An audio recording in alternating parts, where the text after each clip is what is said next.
দিন যত বাড়ছে জ্বালানি তেল সংকট ততই প্রকট হচ্ছে। ঘন্টার পর ঘন্টা অপেক্ষা করেও জ্বালানি তেল মিলছে না গ্রাহকের। বিস্তারিত জানাতে রাজধানীর বিজয় সরণিতে আছেন সাইফুল ইসলাম এবং রাজশাহীতে আছেন সহকর্মী সাইফুর রহমান রকি। সরাসরি শুরুতেই যাচ্ছে সাইফুলের কাছে।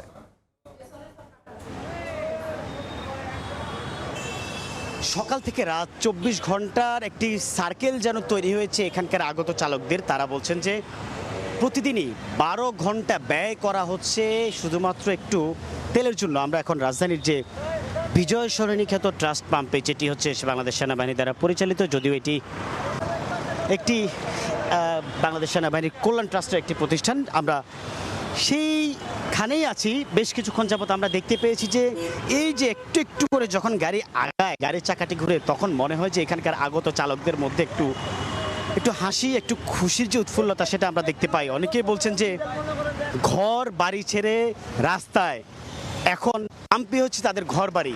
আমরা এমনটাও কিন্তু শুনতে পেরেছি এখানকার আগত চালকরা বলছেন। কেননা হচ্ছে যে ১২ ঘন্টা বা ২৪ ঘন্টা, এই ২৪ ঘন্টার মধ্যে ১২ ঘন্টায় কিন্তু এখানকার আগত চালকরা রাস্তায় কাটাচ্ছেন।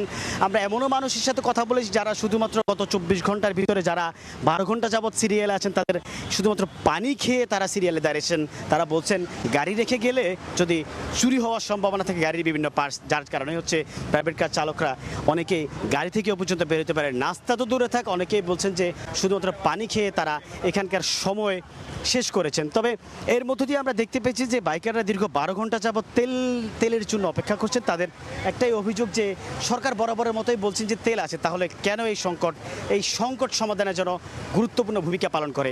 এই ছিল আমার কাছ থেকে রাজধানীর বিজয় সরণি পাম্প থেকে তেল সরবরাহের সর্বশেষ খবর। আমরা এর বিস্তারিত আরও জানতে আমাদের রাজধানীর বাইরে খুলনা আছেন আমাদের সহকর্মী, বা রাজশাহীতে আছেন আমাদের সহকর্মী, যাচ্ছি তার কাছে।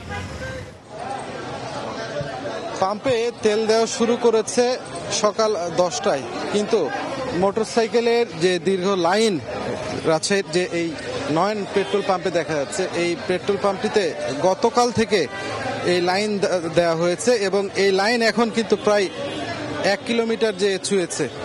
দীর্ঘ লাইন ধরে ঘন্টার পর ঘন্টা অপেক্ষা করে জ্বালানি তেল নিতে হচ্ছে গ্রাহকদের।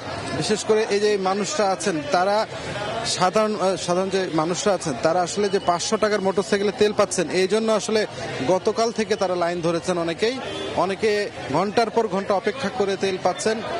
শেষ পর্যন্ত যারা দাঁড়িয়ে আছেন তারা তেল পাবেন কিনা এর কোনো নিশ্চয়তা নেই। এবং এই পাশে এক পাশে মোটরসাইকেলে দেওয়া হচ্ছে, অন্য পাশে দেওয়া হচ্ছে যারা কার নিয়ে আসছেন, বিশেষ করে প্রাইভেট কার, তাদেরকে দেওয়া হচ্ছে। এবং প্রাইভেট কার দেওয়া হচ্ছে ২০০০ টাকার অকটেন বা পেট্রোল। এই ধরনের অবস্থা প্রতিটি পাম্পে, যেখানে যেখানে তেল দিচ্ছে, প্রতিটি পাম্পেই তাদের এই যে ভিড় সামলাতে গিয়ে আসলে এক ধরনের হুড়োহুড়ির মধ্যে পড়তে হচ্ছে। কোথাও কোথাও হালকা সংঘর্ষ জড়িয়ে পড়ছে। এই ভিড় সামলাতে গিয়ে পুলিশও আসলে পারছেন না। সাধারণ মানুষদের বক্তব্য আসলে এই ভোগান্তি কবে যাবে, পাম্প আলাদের যে সিন্ডিকেট রয়েছে সেটি আসলে দূর করতে হবে। গণমাধ্যমের ক্যামেরা দেখলে এই ধরনের বক্তব্য আসলে তারা দিচ্ছেন এবং এই ভোগান্তি শেষ কোথায় এমনটি আসলে তারা বলছেন। ঘন্টার পর ঘন্টা এইভাবে অপেক্ষা করে আসলে 500 টাকার তেল নিয়ে আসলে অনেকেরই আসলে তা আসলে সংকুলন হচ্ছে না। অনেকে দূর দূরান্তে যাচ্ছেন, কারণ এই দূর দূরান্ত গিয়ে আসলে 500 টাকার তেল তাদের ফুরিয়ে যাচ্ছে। তো এইভাবে আসলে এই মানে চরম বেকায়দার মধ্যে তাদেরকে পড়তে হচ্ছে, এমনটাই আসলে বক্তব্য সাধারণ গ্রাহকদের। এবং এই বাইরে যে আমরা যে লাইনটি দেখেছি, সেই লাইনটি কিন্তু দীর্ঘ একটি লাইন, প্রায় 1 কিলোমিটার দূরে কিন্তু এই মোটরসাইকেলের লাইনটি আমরা দেখেছি। তো সব মিলে তাদেরকে পর্যায়ক্রমে সবাইকে তেল দেওয়ার চেষ্টা করা হচ্ছে।